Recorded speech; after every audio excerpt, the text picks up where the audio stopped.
भजन की ओर। अरे मन, तेरे में जो चंचलता आई है ना, वो विषय के कारण आई है। जैसे दर्पण है तो दर्पण के सामने हम जैसा रूप प्रस्तुत करते हैं वैसा ही उसमें प्रतिबिंब आने लगता है। मन एक दर्पण है, विषय नाशवान है, परिवर्तनशील है, चंचल है, उनकी सत्ता नहीं है। तो मन इनमें लगने के कारण या विषय मन में आने के कारण, मन विषयों में जाने के कारण, तो ऐसा लगता है विषय मन में आ गए तो मन विषयी हो गया, मन चंचल हो गया। मन स्वाभाविक चंचल नहीं है। उसको यदि चंचलता में लगाओगे तो चंचल है दिखाई देगा। मन को संतों ने दर्पण के समान कहा है। दर्पण, दर्पण ना काला है, ना गोरा है, ना पीला है, ना लाल है। जैसा उसके सामने रंग रख दो दर्पण वैसे ही तुम्हें दिखा देगा। मन एक दर्पण की तरह है। यदि उसके सामने विषय रस रख दे तो विषयी, और भगवत रस रख दे तो वो भगवत स्वरूप हो गया। मन ही श्री कृष्ण है, मन ही हरिवंश है, हो जाता है ना। पीछे वर्णन हुआ इसका। ये जो हम सोचते हैं कि हमारा मन अचंचल हो जाए और चिंतन विषयों का होता रहे, नहीं होगा। मन चंचल ही रहेगा। जब विचार करते हैं कि अभी आपने कहा कि मन श्री कृष्ण है, तो श्री कृष्ण तो परम पवित्र है, श्री कृष्ण तो अविनाशी है, सच्चिदानंदमय, महासुखमय। फिर ये मन हमें दुख क्यों दे रहा है? परम सच्चिदानंदमय होते हुए ये सुख के लिए ललचा क्यों रहा है?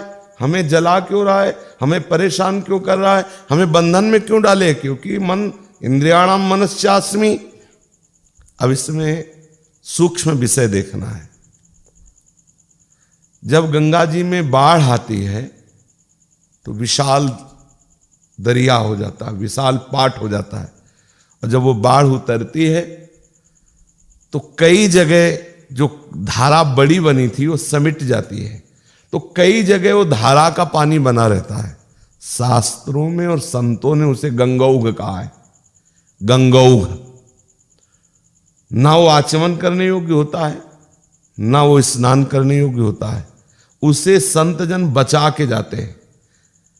यद्यपि गंगा की तलहटी में है, यद्यपि गंगा की धारा से ही वो प्रवाहित हुआ जल है, क्योंकि अब बंद हो गया, बाढ़ कम हुई तो बंद हो गया।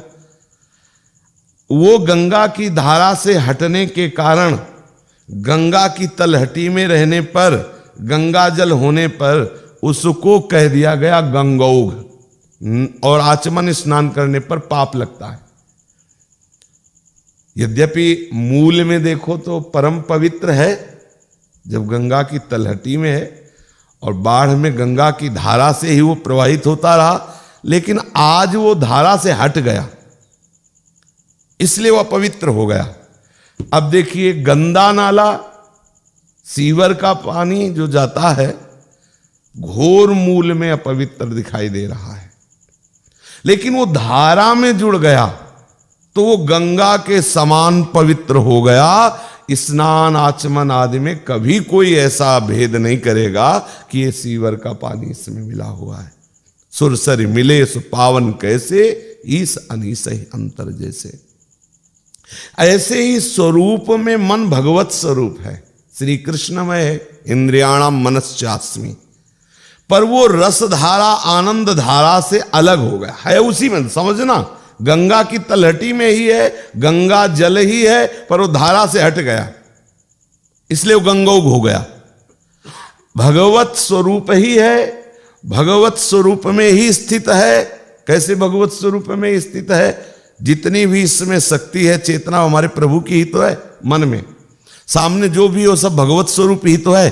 पर ये ना जान करके वो उस भगवत धारा से हट गया और अहमता ममता से युक्त हो गया, मैं मेरा से उसका अलग अस्तित्व हो गया। वो जो गंगोग हुआ उसका अलग अस्तित्व हो गया, धारा से हट गया। जो मन भगवत चिंतन की धारा से हट गया, विषय चिंतन में आ गया, वो गंगोग की तरह अपवित्र हो गया। उस मन को अब जोड़ना, वही जल जिसे गंगोग कहा गया, थोड़ी सी धारा में बाढ़ आ जाए और उसमें मिले तो बस वो हो, एक इतनी महीन सी धारा आ जाए तो वो बस पवित्र हो गया, वो स्नान योग्य हो गया, आचमन योग्य हो गया। ऐसे ही ये जो मन है, इसमें भगवत नाम, भगवत रूप, भगवत लीला, भगवत धाम, इसकी कोई एक धारा आ जाए, नाम पकड़ लो दो मन को, रूप, लीला चिंतन, सेवा, भक्तों का संग, आप देखो यही मन आप पवित्र और जगत को पवित्र करने वाला बन। तो श्री ध्रुवदास जी कह रहे हैं, रे मन चंचल तज विषय। मन को अनादिकाल से जो अविद्या का विस्तार है, प्रकृति का, माया का, जैसे भगवान को अनिर्वचनीय कहा गया, ऐसे माया को भी अनिर्वचनीय कहा गया है। वो अनादि है, कौन सी तारीख, कौन से मिनट में इसका प्रादुर्भाव हुआ, अनादि है। और भगवान की माया होने के कारण इसमें किसी और के बल से विजय नहीं प्राप्त की जा सकती, क्योंकि भगवान की है ना। केवल मामेव ए प्रपद्यन्ते माया में ताम तरंतिते, एक केवल उपाय है। अगर इस त्रिगुणात्मिका महान बलवती अनादि अनिर्वचनीय माया से कोई पार पा सकता है तो केवल भगवान सच्चिदानंद में श्री हरि के चरणों का आश्रय लेकर के, दूसरा कोई उपाय नहीं है। मन में हमारे जो बार बार प्रेरणा उठती है वो सुख भोग की उठती है। 5 ज्ञानेंद्रियों को लेकर ये विषयों में विचरण करने में अपना सौभाग्य समझता है और सुख समझता है। ये माया के द्वारा प्रेरित है, इसलिए ऐसा है। यदि भक्ति के द्वारा प्रेरित हो जाए तो यही मन आपको निर्णय देने लगेगा कि गलत हो। जो प्रकृति अविद्या माया की प्रेरणा है वो मना खष्टानी इंद्रियाणी कर सती, प्रकृति स्थानी कर सती, घसीटती है। हम सत्संग सुनते हैं तो हमारे मन में प्रेरणा आती है कि अब भजन करेंगे, अब बुरा नहीं करेंगे, अब अधर्म नहीं करेंगे। क्या हुआ? भक्ति का जरा सा भी मन संग स्वीकार करते ही इतना बलवान होने लगता है कि उसी में आने लगता है, नहीं करना। और यदि प्रभु की भक्ति से रहित है तो बातें चाहे जितनी ज्ञान की कही जाए, मन विश्राम विषयों में ही मानेगा, पक्का समझ लीजिए। धैर्य पूर्वक विचार करके देख लीजिए, अभी तक मन ने जिन जिन विषयों के भोग के लिए आपको कहा, आपने उन विषयों को भोगा, क्या विश्राम मिला? क्या? क्यों? ये चंचल विषय है, ऐसे बिजली की तरह चंचल है। भोगते चले जाओ, नवीन नवीन दिखाई देते चले जाएंगे, है कुछ नहीं, इनमें सार नहीं। जो लोग कहते हैं कि काम आदि चेष्टाओं में सुख तो है ही तभी जीव फंसा हुआ है, बिल्कुल भ्रम में है। अगर आप है ऐसा मानोगे तो आप कभी नहीं निकल पाओगे। बिल्कुल किंचन मात्र सुख नहीं है। अगर आप थोड़ा भी भजन करते हैं और आपसे काम चेष्टा हो जाती है तो इसके बाद आप खुद अनुभव कीजिए, आपको जलन होती है कि नहीं। अगर थोड़ा भी सात्विक हृदय है तो आपको अशांति हो जाएगी, आपके हृदय में जलन हो जाएगी, आपके हृदय में पश्चाताप की अग्नि जल उठेगी और उसी समय वैराग्य होगा कि अब जो है हम ये क्रिया नहीं करेंगे। अब देख लीजिए, ये अनुभव सबके अंतःकरण, जैसे कोई भी किसी भी तरह से ब्रह्मचर्य रहित होता है, यदि वो भक्ति से तनिक भी मन स्पर्श कर रहा है तो, क्योंकि सही निर्णय तभी होगा जब मामेव ये प्रपद्यन्ते, प्रभु के शरणागत हो तभी आपका निर्णय, नहीं तो जो पागल आदमी वो कुछ किसी में भी राजी हो जाता है, ऐसे ही जो भगवत विमुख मन है वो पागल है। वो तो कैसे कैसे विषयों में, कैसे कैसे निंदनीय घृणित पदार्थों में, घृणित क्रियाओं में। अब आप सोचो, कुछ चंद रुपए के लिए किसी की हत्या कर देना, सोचो आप, कुछ भ्रमात्मक सुख के लिए किसी बच्ची या किसी स्त्री की हत्या कर देना, उसके साथ राक्षसी व्यवहार कर देना, या अपनी रसेंद्री को जरा संतृप्त करने की भावना में कोमल कोमल शरीर वाले पशुओं की हिंसा कर देना। जैसे हमें अपना शरीर प्यारा है, ऐसे पशुओं को शरीर प्यारा। कितना बुरा हो गया। तो क्या उनको पश्चाताप होता है? क्या नहीं होता? क्यों नहीं होता? क्योंकि वो प्रभु से मन को जोड़े नहीं है, वो प्रभु की शरण में नहीं है। इसलिए उनके मन में वो पवित्रता ही नहीं है कि वो इसका गलत है ऐसा निर्णय कर सके। उनकी बुद्धि पवित्र है नहीं, अपवित्र बुद्धि है। ये जो विषयों की तरफ हमारा मन जा रहा है, यही हमारा फसाव है, यही हमारा बंधन है। बोले परेशानी क्या, जाने दो। परेशानी यह है कि जिस शरीर से राग करके मन इंद्रियों के द्वारा विषयों का भोग करा रहा है, इसका नाश होगा। यह कुछ समय के लिए है, और अगर आप इसमें सावधान नहीं रहे, इसी राग में फंसे रहे, तो आपकी दुर्गति होगी। जानते हो, इस शरीर में इतना राग है कि छोड़ने की बात आने पर भी, सब लोग देख लीजिए, मृत्यु की बात आने पर ही हृदय कांप उठता है सबका। देख लीजिए, कोई भी हो। बातें बनाना अलग बात है, जब मृत्यु की दशा की बात, अभी आ जाए आपकी किडनी फेल हो रही, अभी आ जाए आपको कैंसर हो गया, अभी तो आपका चाहे जितने आप विवेकी हो, एक बार चेहरे में उदासी छा जाएगी, एक बार हृदय धड़क पड़ेगा कि ऐसा ऐसा क्यों? क्योंकि इससे राग है तुम्हारा, बिल्कुल भक्ति नहीं है। एक शरीर को दूसरे शरीर से अत्यंत राग हो गया, तो वो इस शरीर को नष्ट करने में हिचकता नहीं है। देखो, राग का, मन लगने का।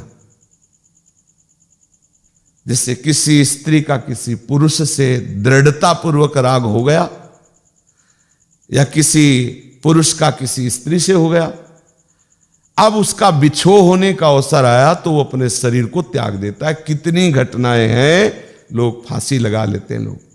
या इसी शरीर के मान में राग हो जाए, यश में मान हो जाए, राग हो जाए यश मान में, और उसके यश मान प्रतिष्ठा में अब आंच आ गई, तो वो आत्महत्या करने के लिए तैयार हो जाए कि अब नहीं जी सकता। बस आप सूक्ष्मता से समझते जाइए। हमें शरीर में इतना राग है कि मृत्यु की बात सुनते ही घबराहट पैदा हो जाती है, लेकिन वही राग इसी, बिल्कुल भक्ति नहीं, जागतिक विषय है, लेकिन राग लग गया, उसका राग हो गया, तो इस शरीर को तिनके के साथ। यदि आप प्रिया प्रीतम के अनुराग में अनंत वैभव, अनंत ज्ञान, वैराग्य, माधुर्य, आनंद का मूर्तिमान स्वरूप श्री कृष्ण है। ये तो बुद्धि बेचारी पागल बुद्धि है जो प्रभु के लिए कुछ बोले, नहीं तो सरस्वती की बुद्धि काम नहीं करती है, ऐसे प्रभु श्री कृष्ण है। प्रभु का ऐसा सौंदर्य है, इतने सुकुमार हैं, इतने आनंदमय है कि आप चिल्ला चिल्ला कर रोने लगेंगे यदि स्वप्न में झांकी आ जाए।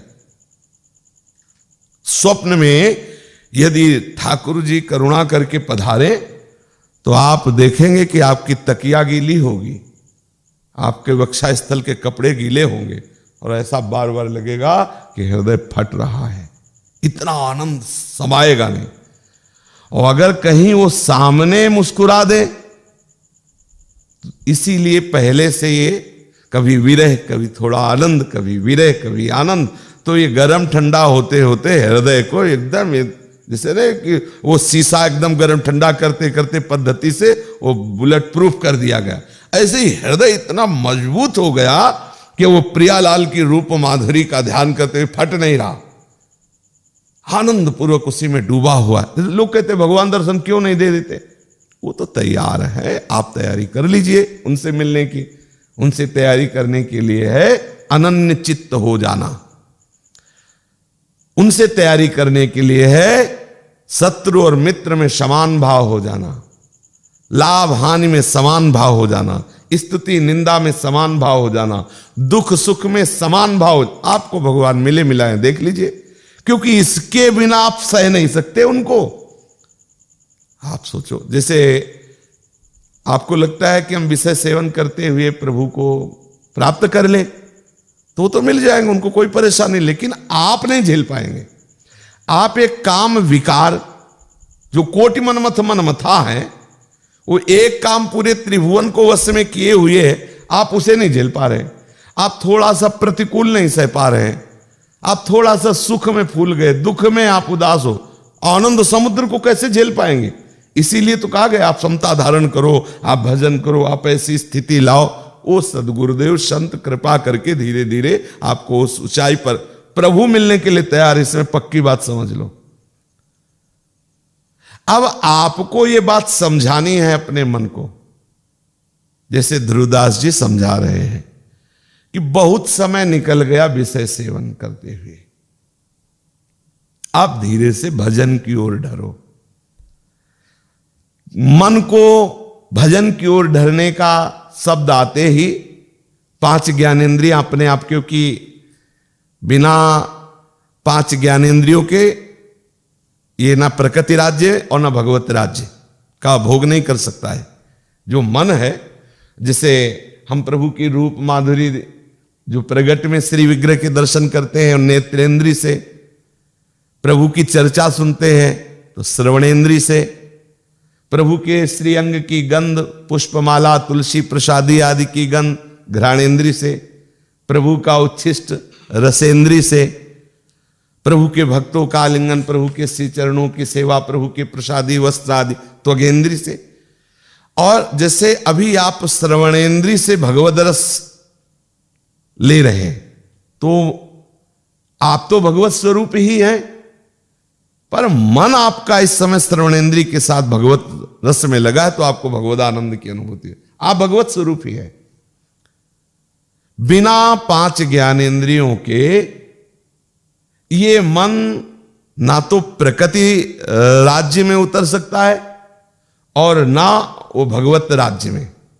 यद्यपि वो भगवत स्वरूप ही है, उसको इनकी आवश्यकता नहीं है, पर इनमें तदात्म होने के कारण मन और 5 ज्ञानेंद्रियां अपने आप आ जाती हैं, क्योंकि इन्हीं में हमारा तदात्म हो। वास्तविक अगर विवेक जागृत हो जाए तो इससे संबंध विच्छेद कर दो तो इनकी सत्ता ही खत्म हो जाएगी। आप पर वो थोड़ा ज्ञान मार्ग का स्वरूप है। भक्ति मार्ग में मन को 5 ज्ञानेंद्रियों के साथ हम प्रभु के चरणारविंद का आश्रय लेकर प्रभु के दर्शन में, प्रभु की लीला श्रवण में, प्रभु के उच्छिष्टामृत, प्रभु के श्रीअंग की गंध, प्रभु के प्रसादी वस्त्र पुष्पमाला आदि इत्यादि, प्रभु के भक्तों का स्पर्श आदि, इससे हमारा मन विषय रस से हटकर भगवत रस में लगने लगेगा। विषय रस हमारा विश्राम स्थल नहीं है। जिन्होंने इस बात को अपने मन को नहीं समझाया, उनको वर्तमान में जलना पड़ता, परिणाम में बहुत जलना पड़ता है। ये जिसको लगता है आप क्या है, शरीर छूट जाएगा, बहुत बहुत इतना ही तो होगा, तो हमारी समस्या का समाधान शरीर छूटना नहीं है, क्योंकि ये छूटेगा फिर मिलेगा। नया कपड़ा मिलने पर जैसे पुराना वस्त्र त्याग देते हैं, ऐसे ही आत्मा इस शरीरों का त्याग करती रहती है, नए शरीरों को धारण करती रहती है, जब तक भगवत प्राप्ति नहीं होती, जब तक परम पद में आरूढ़ नहीं होता। तो ये शरीर छूटा तो अन्य शरीरों से हम शरीर से मुक्त होने वाला साधन नहीं कर सकते। प्रपंच से बचने वाला, महादुख से बचने वाला, दुर्गति से बचने वाला साधन नहीं कर सकते, वो केवल इसी शरीर में कर सकते हैं। अब इस शरीर से हमारा काम बन जाए, इसके लिए आपको दृढ़ निश्चय करना होगा, क्योंकि यात्रा बड़ी दुखद और सुखद है।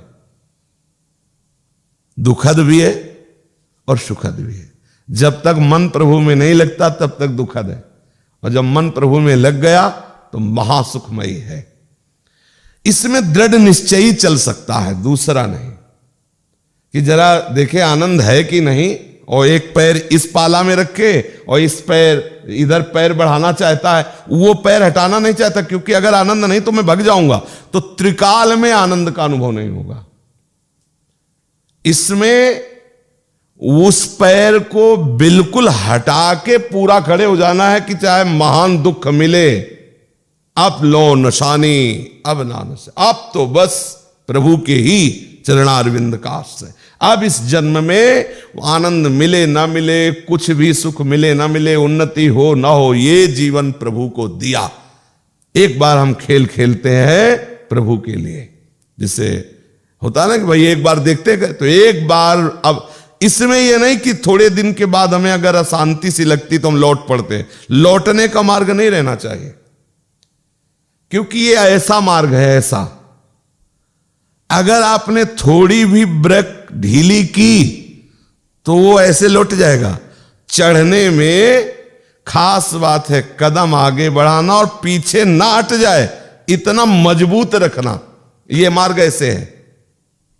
गोस्वामी तुलसीदास जी ने कहा है कि ये जो संसार है, संसार के कार्य हैं, ये पहाड़ के समान है, और इस भगवत रस सरोवर में आने के लिए इस पहाड़ को पार करना पड़ता है। तो तेति दुर्गम शैल विशाला, ये बड़े बड़े पहाड़, ये सरावत अति कठिनाई और राम कृपा विनुवाई न जाई। भगवत कृपा, और अपने ऊपर भगवत कृपा है, क्योंकि हमें आना नहीं है। हाँ, हम आ चुके हैं, बस गोता लगाना है, डुबकी लगाना है। देखो, मनुष्य शरीर मिल गया, सत्संग मिल गया, भगवत मार्ग मिल गया, अब डूबना है। अब क्या करना है, आपको ब्रेक बहुत सच्ची लगानी है, नहीं तो ऐसे अब आप सोच, ब्रेक ढीली कर दी, पीछे चलना नहीं पड़ेगा, ऊपर के लिए तो चढ़ना पड़ेगा। गाड़ी को ढलान में छोड़ के आप इंजन बंद कर दो, वो बिना इंजन के, मतलब बिना चलाए, वो ढलान जहां तक है वहां तक पहुंच जाएगी। आपकी भगवत यात्रा ऐसे है, चढ़ाई की है। चढ़ाई में खास बात रखनी, आगे तो बढ़ना, लेकिन ब्रेक पर ध्यान रखना है। अगर ब्रेक जरा भी ढीली हुई, या ढीली क्या फैला है बात यहां है कि अपने लोग ब्रेक को ढीली की बात डाले तो पूरा फेल ही कर देते, ब्रेक पर ध्यान ही नहीं देते हैं। फिर हमें लगता है हम चढ़ रहे हैं, चढ़ नहीं रहे।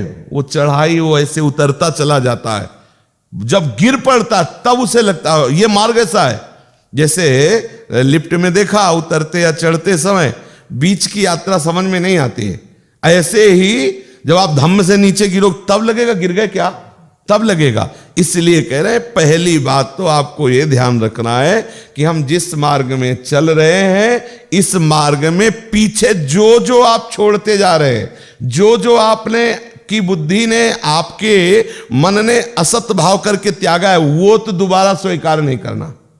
शास्त्र विरुद्ध आचरण, शास्त्र विरुद्ध भोग, शास्त्र विरुद्ध वार्ता, शास्त्र विरुद्ध क्रियाएं, ये बिल्कुल, इसमें तो ब्रेक होनी चाहिए, पक्की ब्रेक होनी चाहिए। लौटना नहीं है, आगे बढ़ना है, हमें आगे चलना है।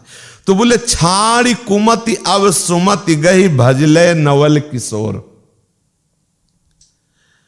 मन के ऊपर जिसका शासन है उसको कहते हैं मति, बुद्धि। अगर आपकी बुद्धि ठीक है तो आप मन पर शासन कर सकते हैं। सुमति और कुमति शब्द का यहां उच्चारण किया श्री ध्रुवदास जी ने, कि जो कुमति बुद्धि मन को सपोर्ट देते हुए 5 ज्ञानेंद्रियों के द्वारा विषयों का सेवन करती वो दुर्गति को प्राप्त होती है, और जो सुमति मन और 5 ज्ञानेंद्रियों को भगवत चरणारविंद में लगा देती है वो महाआनंद को प्राप्त होती है। सुमति का क्या लक्षण है और कुमति का क्या लक्षण है, आप कैसे जानोगे कि हमारी बुद्धि सुमति है या हमारी बुद्धि कुमति है? जो बुद्धि भगवत आदेश, संत आदेश, गुरु आदेश का उल्लंघन करने में तनिक भी सकुचाए ना, जो बुद्धि सतत विषयों में सुख है ऐसा निश्चय किए हुए है, जो बुद्धि मन की हर बात में सपोर्ट करती है, उसका विरोध नहीं करती है, वो कुमति है। जो बुद्धि शास्त्र संत सदगुरुदेव की वचन पर निश्चित है, मन कह रहा ये करना है तो पहले प्रमाण, तस्मात् शास्त्रम प्रमाणम ते कार्याकार्यो व्यवस्थितो। गुरुदेव ने ऐसा कहा है, शास्त्र ने ऐसा कहा है, संत जन ऐसा कहा है, अगर वो विधि है तो हम स्वीकार करते हो, निषेध है तो नहीं। और बुद्धि की सुमति अवस्था का एकमात्र परिचय है ईश भजन सारथी सुजाना।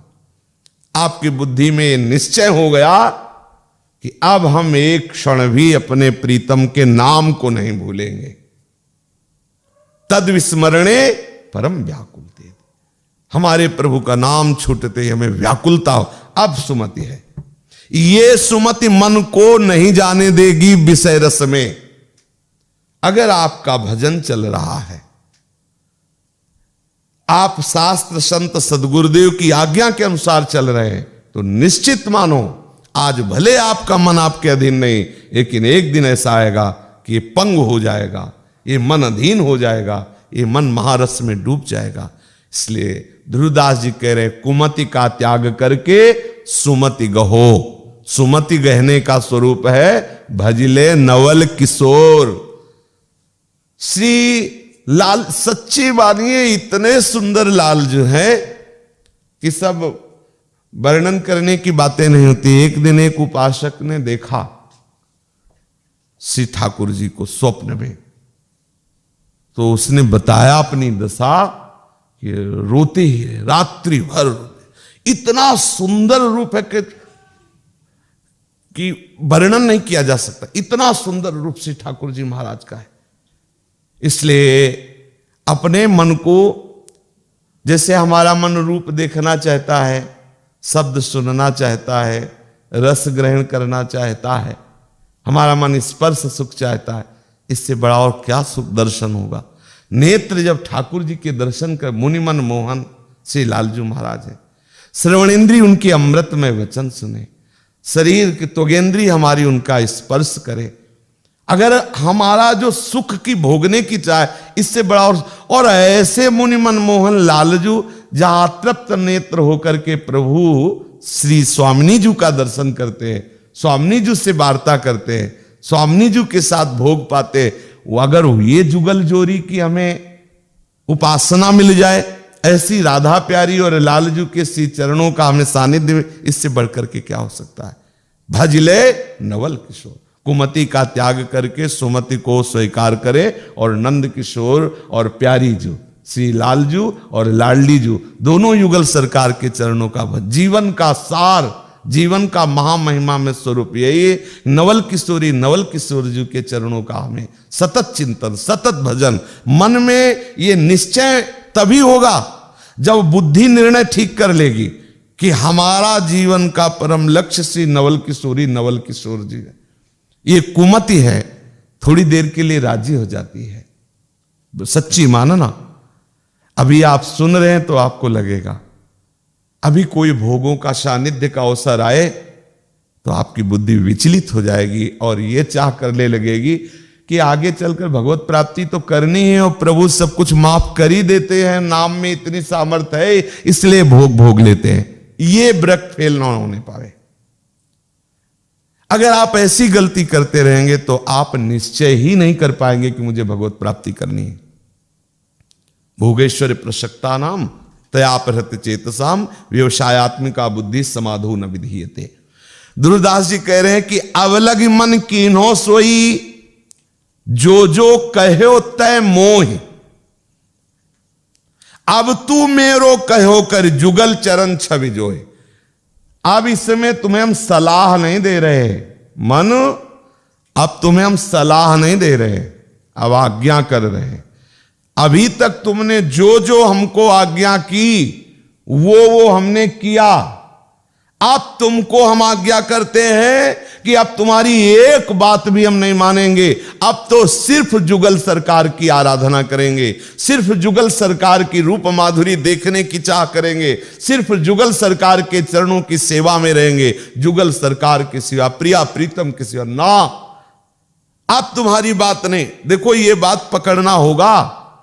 ध्रुवदास जी कह रहे हैं, अब लग मन कीन्हो सोई, जो जो कहो तय मोहि। मुझे जो जो तुमने कहा, ये देखेंगे, ये सूंघेंगे, ये छुएंगे, ये भोगेंगे, ऐसा करेंगे, हमने वही किया। अब मन, गुरु कृपा हो गई है, अब हमारी लाडली जी की कृपा हो गई, मेरी बात समझ में आ गई। अब तुम हमें बनावटी सुखों में फंसा नहीं सकते।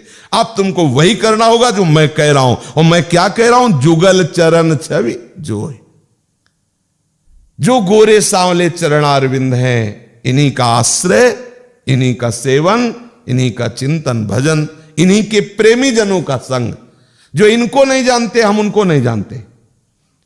सब भगवत स्वरूप है, लेकिन जो प्रभु से विमुख है वो गंगौघ की तरह पवित्र हैं। हमें नहीं आचमन करना, नहीं छूना, नहीं अवगाहन करना, हमें ऐसे लोगों का संग नहीं करना जिनके संग से हमारे हृदय में विषय वासना जागृत हो, जिनके संग से हमारा मन बुद्धि अपवित्र हो जाए, जिनके संग से हमारे प्रिया प्रीतम का नाम रूप लीला चिंतन छूट जाए। वो चाहे ब्रह्मा ही क्यों न हो, हमें उनका संग नहीं करना।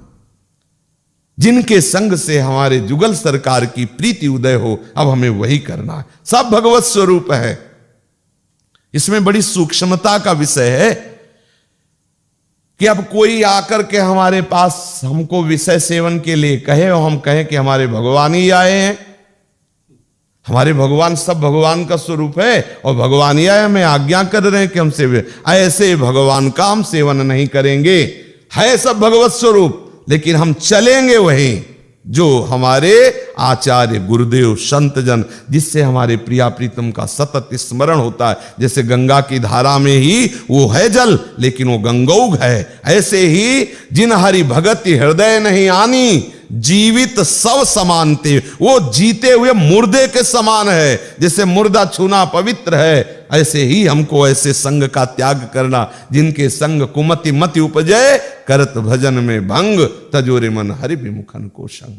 मन, अब तक जो तुमने कहा हो हमने किया, अब मैं जो कह रहा हूं वही तुम्हें करना होगा। क्या करना होगा? जुगल चरणारविंद का आश्रय, जुगल चरणारविंद की सेवा, जुगल चरणारविंद की लीला गायन, जुगल सरकार का नाम गायन, उनके चिन्ह, बस इतना हमारे जीवन का सार। शेष चर्चा आगे। श्री राधा वल्लभ लाल की जय।